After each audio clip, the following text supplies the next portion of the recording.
Hello everyone and welcome to the second match between Hikaru Nakamura and Ding Liren from the 2020 Chessable Masters.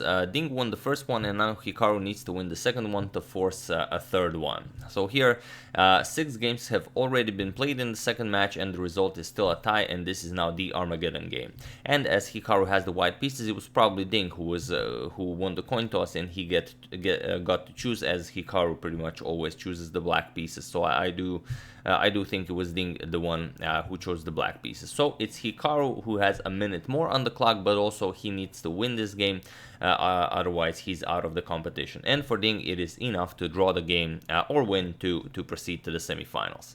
So let's see what happens. Hikaru with the white pieces opens with knight to f3, so he goes for the Reti opening. We have knight f6, e3, and the g6. Preparing to fianchetto the dark square bishop. We have c4 and the bishop to g7. Sorry about that. We have knight to c3, continuing development. At some point the d4 will be played. We have c5 now, controlling d4, but still just d4. And here we have captures and captures. Usually white will capture with the e-pawn. However, that's the main line, and Hikaru needs to mix it up in order to create some imbalances in the position, so he can maybe grab a full point here. So Ding just castles and knight back to c2.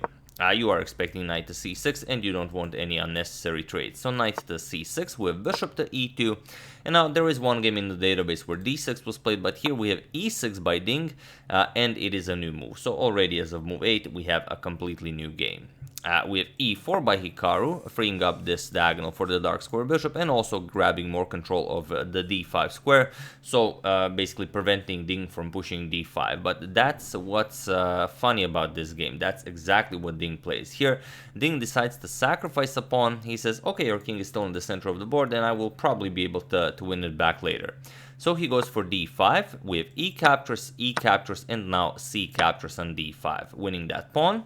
Knight to e7 now with a triple attack on the pawn, so you can always win it back, but now knight to e3. Now Hikaru also defends it 3 times, and he says, I'm just gonna continue defending this pawn. So here a6, preparing b5, bishop b7 to go after the pawn, then maybe b4 to kick away the knight, and Hikaru goes a4. He says, nope, you are not playing b5 here. So b6 by Ding, preparing bishop to b7 to add another attacker to the d5 pawn, and here bishop to f3. Not rushing with castles, but adding another defender to the pawn. We have bishop to b7, and now again, not worrying all that much about his king's safety, Hikaru goes for d6.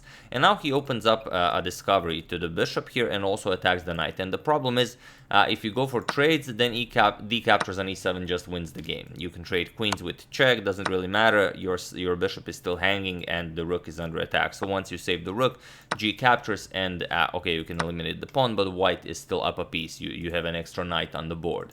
So this is of course losing. So Ding has to go for knight to c6. He has to get rid of both threats by blocking Hikaru's light square bishop.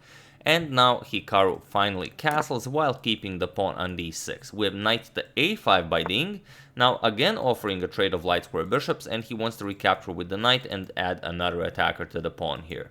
So Hikaru trades, we have captures, and now knight to c4, again defending the pawn, as you cannot go b5. b5 square is nicely protected twice, so you cannot kick away the knight. So Ding tries rook to c8, he goes after the knight this way, but now queen to b3, and now he says, okay, you can have this pawn, however, I'm gonna capture this pawn. And Ding goes for it. He goes for knight captures, not that knight. Knight captures on d6. We have knight captures on b6. And now just rook to b8. Again, pinning Hikaru's knight here. We have a5 defending. And now knight to d7. Again, with a triple attack. Here, Ding is really trying to win that pawn back. So, knight c to d5, defending the knight once again. And here, Ding decides to trade. You could also just not trade, but Ding doesn't think it's a problem. He goes for it with knight captures on b6. We have a captures on b6, again giving Hikaru a passed pawn. And now you also have the a6 pawn, which is a target, and you will also have to worry about that. So here Ding goes knight to f5. He wants to be able to bring the knight to d4 with a tempo on the queen, and then maybe to e2 with check. Maybe you can do some damage this way. So here Hikaru not in a rush to capture yet another pawn. Instead he goes bishop to f4, just goes for some development. We have knight to d4, attack the queen, and now you have to be careful. You don't want to run into a fork, like we already mentioned. Something like this would be very unfortunate. So queen to c4 instead, keeping an eye on the e2 square, not allowing knight to e2 check. Even check and capturing the bishop would be troublesome because the rook is under attack. So rook to b7, now you do have to move it, but now rook a to d1. And now there's a double attack on the knight, and of course you would be very happy if you could grab the knight and the bishop for the rook. So rook to d7, Ding says no problem, if you capture here, I'm just going to capture, well, your knight on d5. So here, bishop to c7 is definitely an option. You just kick away the queen from the d file, and you are very happy with the position. And this is exactly what Hikaru plays. So bishop to c7 with queen to a8, again attacking the knight, so still keeping this threat.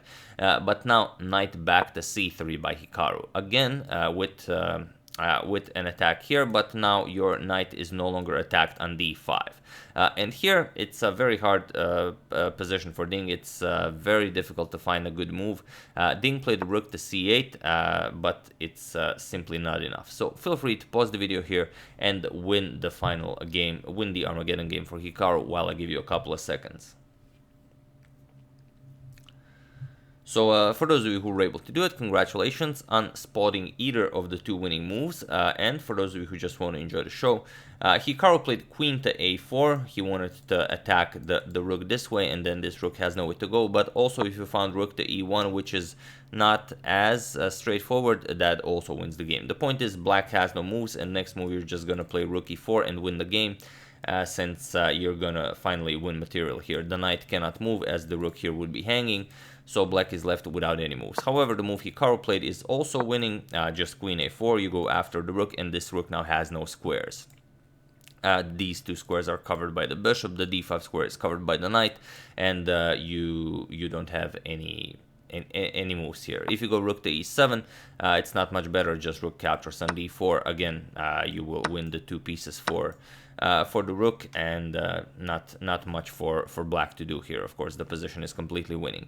One thing you could do after this queen to a4, you could give up the exchange, but it also doesn't work because after pawn captures, your knight is still hanging. You cannot eliminate the passed pawn, so you'd have to go back, but then white has knight to d5. And now you keep your passed pawn on c7, and black is just lost. Point is, if you capture with the knight, then just knight e7 check picks up the rook, and black is black is completely shattered.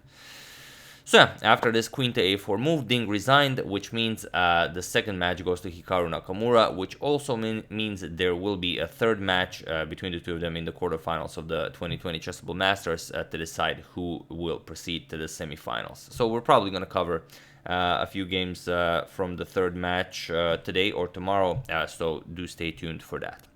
So once again, I do hope you enjoyed it. I would like to thank Yaman Akhraf and Anthony Parks, Ryan Brahman, Kevin Dowden, Katarina and Aaron Lavin for a contribution to my channel. Thank you a lot, I really appreciate it. As usual, you can check two of my previous videos here. Thank you for watching, and I will see you soon, continuing the coverage of the Chessable Masters 2020, checking up on your wonderful suggestions and whatever else happens in the chess world. So thank you all, I will see you soon, and have an excellent rest of your day.